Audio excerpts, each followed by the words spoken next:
सबसे पहले तो मैं सभी दर्शक को तहे दिल से नमस्ते करती हूँ। जो भी मेरे वीडियो को देख रहे हैं वो मेरे चैनल को सब्सक्राइब कीजिए, लाइक कीजिए और मेरे गाने को सुनिए। देखतानी मीठी मीठी मुस्की तुम्हारा तारा, टुक टुक ऐसे काहे निहार तारा। देखतानी मीठी मीठी मुस्की तुम्हारा तारा, टुक टुक ऐसे काहे निहार तारा। काथी चल तोरा मन में सावरिया हो, हटे हटावा लेना हटे नजरिया हो। जन्मा रे जान है मैरून कलर सड़िया, मन करे कौसली भरिया कवरिया हो। जन्मा रे जान है मैरून कलर सड़िया। देखतनी मीठी मीठी मुस्की तुम्हारा तारा, टुक टुक ऐसे काहे निहार तारा। देखतनी मीठी मीठी मुस्की तुम्हारा तारा, टुक टुक ऐसे काहे निहार तारा। कथी चल तोरा मन में सावरिया हो,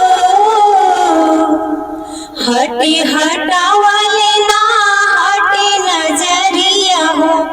जन्मा रे जान है मैरून कलर सड़िया, हटे हटावा लेना हटे नजरिया हो। जन्मा रे जान है मैरून कलर सड़िया।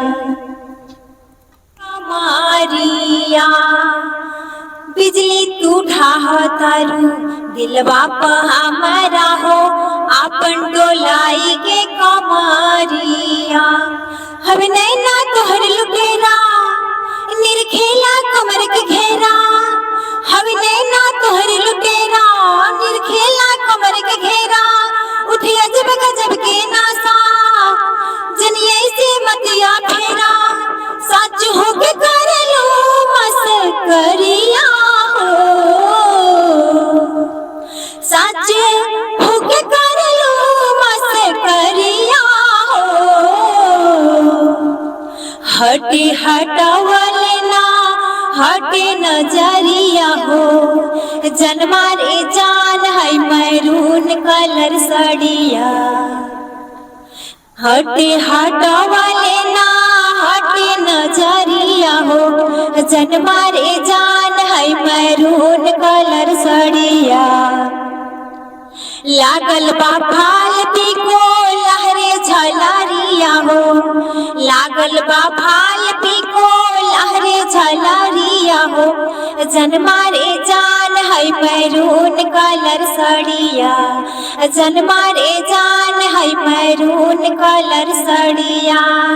मन करे कौसली भरिया कवरिया हो। जन्मा रे जान है मैरून कलर सड़िया। देखतनी मीठी मीठी मुस्की तुम्हारा तारा,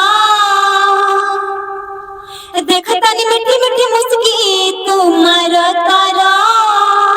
टुक टुक ऐसे काहे निहार तारा, टुक टुक ऐसे काहे निहार तारा। काथी चल तोरा मन में सावरिया हो, काथी चल तोरा मन में सावरिया हो। हटे हटावा लेना हटे नजरिया हो, हटे हटावा लेना हटे नजरिया हो। जन्मा रे जान है मैरून कलर सड़िया, हटे हटावा लेना हटे नजरिया हो। जन्मा रे जान है मैरून कलर सड़िया।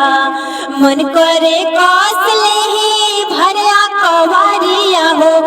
जन्मा रे जान है मैरून कलर सड़िया।